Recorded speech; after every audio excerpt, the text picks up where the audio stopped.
তায়েফের ছেলেরা নবীকে রক্তাক্ত করলো। আমার নবী কই যাবে? কই যাবে? মক্কায় জায়গা নাই, তায়েফে জায়গা নাই। তায়েফ থেকে ভারাক্রান্ত মন নিয়ে আমার নবী মক্কায় ফিরে আসলেন। বিশ্ব নবী মক্কায় ঢুকতে পারেন না। মক্কার মরুভূমির দিকে তাকিয়ে, উপত্যকার দিকে তাকিয়ে বিশ্বনবী ধা ধা করে কাঁদেন, ঝরঝর করে। নবীর চেহারা মোবারক থেকে চোখের পানিগুলো বেয়ে বেয়ে পড়ে। আমার জন্মস্থান, আমার শৈশব, কৈশোর, যৌবন কেটেছে এই মক্কায়। আমার এলাকায় আমি ঢুকতে পারি না। বিশ্বনবী মক্কার অনতি দূরে দাঁড়িয়ে জায়েদকে পাঠালেন, জায়েদ যাও দেখো কেউ আমাকে সাপোর্ট করার মতো আছে কিনা, যাও অমুকের কাছে যাও। জায়েদ গেলেন, তারাও প্রত্যাখ্যান করে ফিরিয়ে দেয়। বিশ্বনবী বললেন যাও অমুক লোকের কাছে যাও, তিনিও প্রত্যাখ্যান করে ফিরিয়ে দিলেন। কেউ বিশ্বনবীকে আশ্রয় দিতে রাজি হয় না। নিজ জন্মভূমিতে বিতাড়িত বিশ্বনবী, সর্বশেষ বিশ্বনবী বললেন যাও মুতঈম ইবনে আদির ঘরে যাও। মুতঈম ইবনে আদি মুশরিক, তার কাছে যাও। গেলেন, মুতঈম ইবনে আদি রাজি হয়ে গেল। সুবহানাল্লাহ বলেন। দেখেন অনেক বিপদের সময়ও আমি নিজে সাক্ষী, সামাজিকভাবে রাজনৈতিকভাবে কত ঝঞ্ঝা, কত ষড়যন্ত্র, কত কনস্পাইরেসি পাড়ি দিয়ে আমাদেরকে সামনে এগিয়ে যেতে হয়। এই শত্রুদের ভেতরেও একজনকে দাঁড় করিয়ে দেয় যে আল্লাহর কোরআনের জন্য রেডি হয়ে যায়। পড়েন সুবহানাল্লাহ। মুতঈম ইবনে আদি, আল্লাহ তার মনকে নরম করে দিলেন। মুতঈম বলে মুহাম্মদ আমি তোমাকে আশ্রয় দিব। তার দুই ছেলেকে পাঠালেন, যাও খোলা তলোয়ার নিয়ে, স্কট দিয়ে, গার্ড অফ অনার দিয়ে মুহাম্মদকে মক্কায় ঢুকাও আর বলো আমি আমান দেব। আমান কি দিব? আমান মানে সিকিউরিটি, নিরাপত্তা। সিকিউরিটি ছাড়া, আমান দেওয়া ছাড়া কেউ থাকতে পারতো না মক্কায়। দুই ছেলে বিষ্ণু ইসা ইসলামকে নিয়ে আসলো। নবী কাবার চারদিকে তাওয়াফ করলেন, নামাজ পড়লেন। আবু জাহেল, উতবা, সাইবা, ওয়ালিদ ইবনে মুগীরা সবাই দেখে, কেউ কিছু করতে পারে না। কারণ মুতঈম ইবনে আদি ঘোষণা দিয়েছেন আমি মুহাম্মদকে আমান দিয়েছি, মুহাম্মদের গায়ে যেন কেউ স্পর্শ না করে। আওয়াজ করে পড়েন সুবহানাল্লাহ। নবীর এই বিপদকালে মুহূর্তে মুতঈমের হৃদয়টারে নরম করে দিল কে? আচ্ছা লালমনির হাটের ভাইয়েরা বলেন, এই মুতঈম কি মুসলিম ছিল না মুশরিক? সবাই বলতে হবে মুসলিম না মুশরিক? তাহলে মুশরিকের কাছ থেকে নবী পলিটিক্যাল অ্যাসাইলাম, আধুনিক রাষ্ট্রবিজ্ঞানের ভাষায় পলিটিক্যাল অ্যাসাইলাম যেটাকে বলে, রাজনৈতিক আশ্রয়, ওনার আমান বা নিরাপত্তার এই ঘোষণায় তিনি মক্কায় ঢুকলেন। যতদিন নিরাপত্তা ছিল ছিলেন।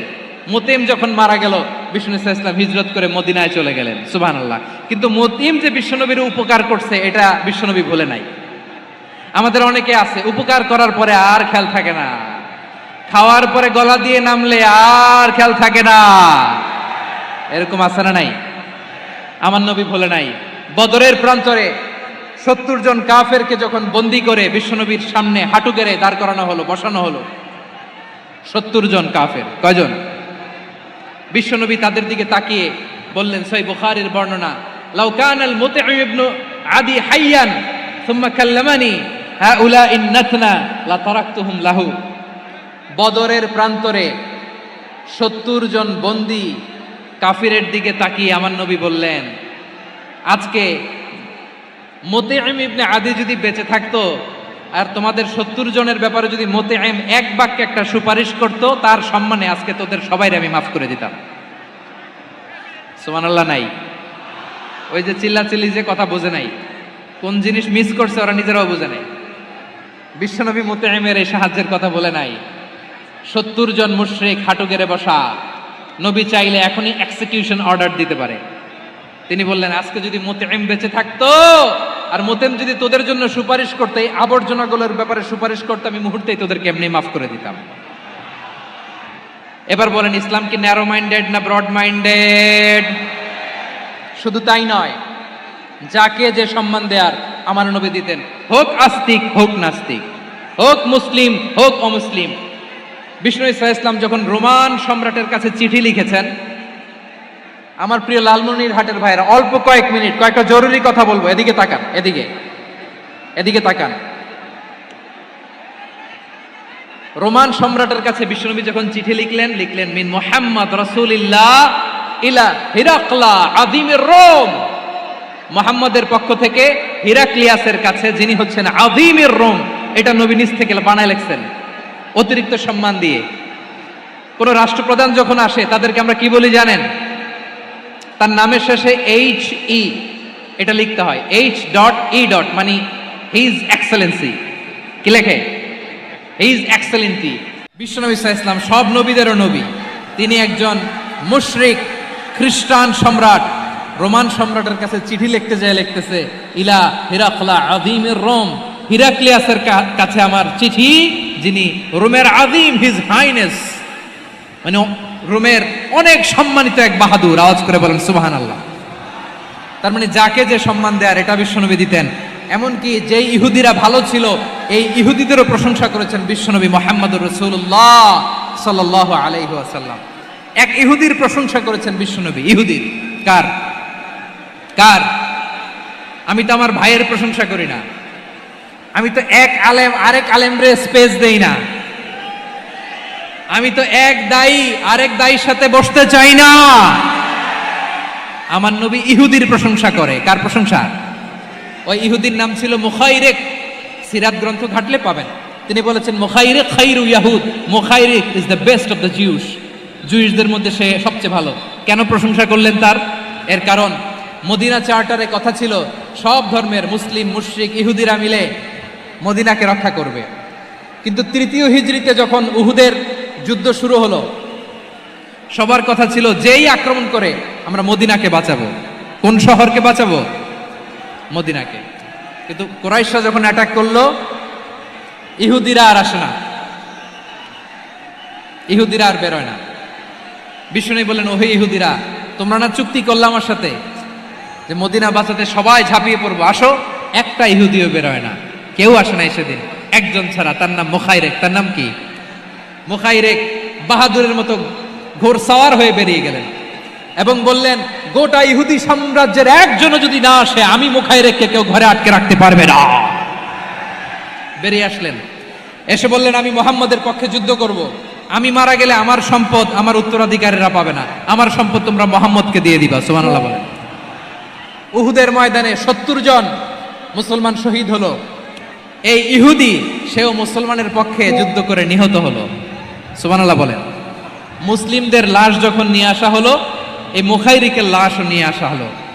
মুসলিমদের লাশের পাশে মুখাইরিকের লাশ দেখে বিশ্বনবী মুখাইরিকের প্রতি অনেক খুশি হলেন। আর বিশ্বনবী খুশি হয়ে বললেন, মুখাইরিক খায়রু ইয়াহুদ, মুখাইরিক যদিও তুমি ইহুদি, তারপরে তুমি সব ইহুদিদের মধ্যে সেরা ইহুদি। পড়েন সুবহানাল্লাহ। আমার নবী ইহুদিকেও সম্মান দিতে কার্পণ্য করে নাই। আওয়াজ করে বলেন আল্লাহু আকবার। প্রিয় ভাইরা, এবার সর্বশেষ আওয়াজ করে বলেন, ইসলাম কি ন্যারো মাইন্ডেড নাকি ব্রড মাইন্ডেড? সবাই বলেন, ন্যারো মাইন্ডেড না ব্রড মাইন্ডেড? এজন্য অমুসলিম হইলেই তারা আমাদের শত্রু নয়। শত্রু কারা? এই লালমনিরহাটের ভাইয়েরা শোনেন, শত্রু কারা? যে সমস্ত অমুসলিম আমাদেরকে নিশ্চিহ্ন করে দিতে চায়, যে সমস্ত অমুসলিম আমাদের ভূখণ্ড থেকে আমাদেরকে তাড়িয়ে দিতে চায়, যে সমস্ত অমুসলিম আমার ধর্ম নিয়ে তুচ্ছতাচ্ছিল্য করে চিল্লায় বলেন ঠিক কিনা, তারা আমাদের শত্রু। সাধারণ অমুসলিমরা আমার শত্রু নয়।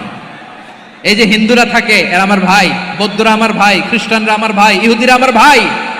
তারা দিনই ভাই নয়, তারা মায়ের পেটের ভাই নয়, তারা মানবিক দিক থেকে ভাই। ও মানুষ, আমিও মানুষ।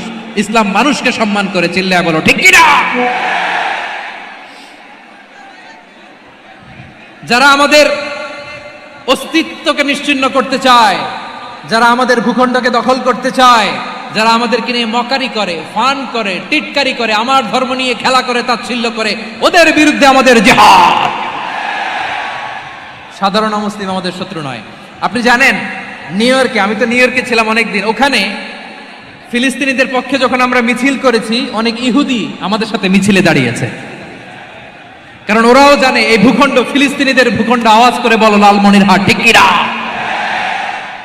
ইসরায়েলের রাজধানী খোদ তেল আবিবে অনেক ইহুদিরা বেঞ্জামিন নেতানিয়াহু তার বিরুদ্ধে মিছিল করেছে। তো তারা কি আমাদের শত্রু? না। অনেক খ্রিস্টান আমাদের সাথে আমাদের স্বার্থ রক্ষায় আমাদের পাশে দাঁড়িয়েছে। খেয়াল রাখবেন, হিন্দু আর হিন্দুত্ববাদ এক নয়, ইহুদি ধর্ম আর জায়নিজম এক নয়। জায়নিজমের বিরুদ্ধে আমাদের সংগ্রাম, আমাদের জেহাদ, চিল্লায় বলেন ঠিক কিনা? এই যে ফিলিস্তিনের ভাইয়েরা, তারা তাদের স্বাধীনতা সংগ্রামের জন্য লড়াই করছে, করে যাচ্ছে, আমরা এটাকে সমর্থন জানাই, চিল্লায় বলো ঠিক কিনা? কাশ্মীরের ভাইয়েরা স্বাধীনতার জন্য সংগ্রাম করছে, আমরা সেই সংগ্রামকে সমর্থন জানাই, আওয়াজ করে বলো ঠিক কিনা? যারাই আমাদের ইসলামকে নিশ্চিহ্ন করতে চায় তাদের বিরুদ্ধে আমাদের সংগ্রাম, আওয়াজ করে বলতে হবে ঠিক কিনা? ওই সমস্ত দুর্বৃত্তদের সাথে আমাদের কোনো সম্পর্ক নাই। আমরা যদি ঐক্যবদ্ধ থাকতে পারি, ওই দুর্বৃত্তরা চান্স পাবে না। আমরা ঐক্যবদ্ধ থাকতে রাজি আছি। লালমনিরহাটের ভাইয়েরা, আমরা ঐক্যবদ্ধ থাকলে ওই দুর্বৃত্তদের কালো হাত ভেঙে দিতে আমাদের সময় লাগবে না। তাদের কালো হাত ভেঙে দিতে রাজি আছে মুসলমান? কারা কারা রাজি? দু হাত তুলে দেখাও।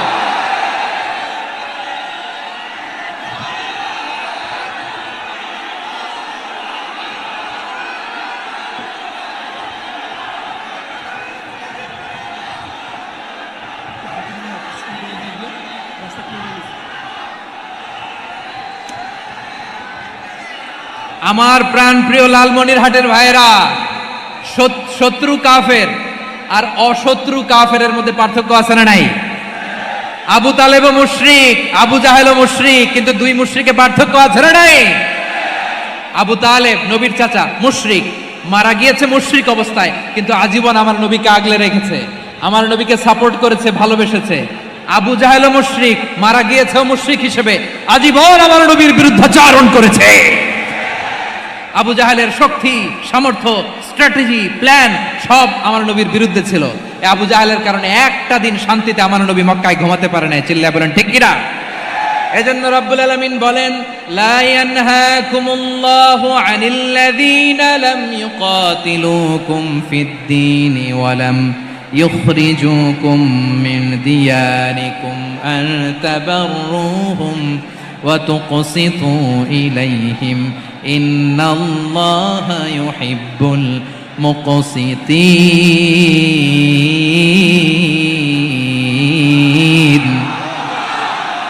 আল্লাহ বলে, গোলামেরা শোনো শোনো, যে সমস্ত অমুসলিম তোমাদের সাথে ধর্মযুদ্ধে লিপ্ত হয় না, তোমাদের বিরুদ্ধে যে সমস্ত অমুসলিম অস্ত্র ধরে না, যে সমস্ত অমুসলিম তোমাদেরকে তোমাদের জন্মস্থান থেকে, ভূখণ্ড থেকে তাড়িয়ে দেয় না, তাদের সাথে ভালো আচরণ করতে আমি আল্লাহ নিষেধ করি নাই। তাদের সাথে সদাচরণে কোনো নিষেধাজ্ঞা নাই, বরং তাদের সাথে সদাচরণ করো, এটাই আমি আল্লাহ চাই। তাহলে আমার যে অমুসলিমরা আমাদের সাথে শত্রুতা করে না, তুচ্ছতাচ্ছিল্য করে না, আমাদের ভূমি থেকে আমাদেরকে উচ্ছেদ করতে চায় না, আমাদের বিরুদ্ধে অস্ত্র ধরে না, ওই অমুসলিম ভাইদের সাথে আমাদের কোনো দ্বন্দ্ব আছে? কোনো বিরোধ আছে? বরং আছে ভালোবাসা। বরং আছে কি? এই ভালোবাসা দিয়ে আমরা বিশ্ব জয় করব। রাজি আছে মুসলমান? আমাদের পুঁজি ভালোবাসা। আমাদের পুঁজি কি? এবার আওয়াজ করে বলেন, আমার এই পুরো আলোচনা থেকে the religious coexistence, peaceful coexistence, শান্তিপূর্ণ সহাবস্থান, কমিউনাল হারমোনি, এই সাম্প্রদায়িক সম্প্রীতি, এই আলোচনা থেকে কি বুঝলেন? ইসলাম কি ন্যারো মাইন্ডেড না ব্রড মাইন্ডেড? এই ব্রড মাইন্ডেড হৃদয় নিয়ে, ভালোবাসা দিয়ে আমরা বিশ্ব জয় করতে চাই। রাজি আছেন? আল্লাহ কবুল করুক। আমরা সবাই পড়ি আমিন।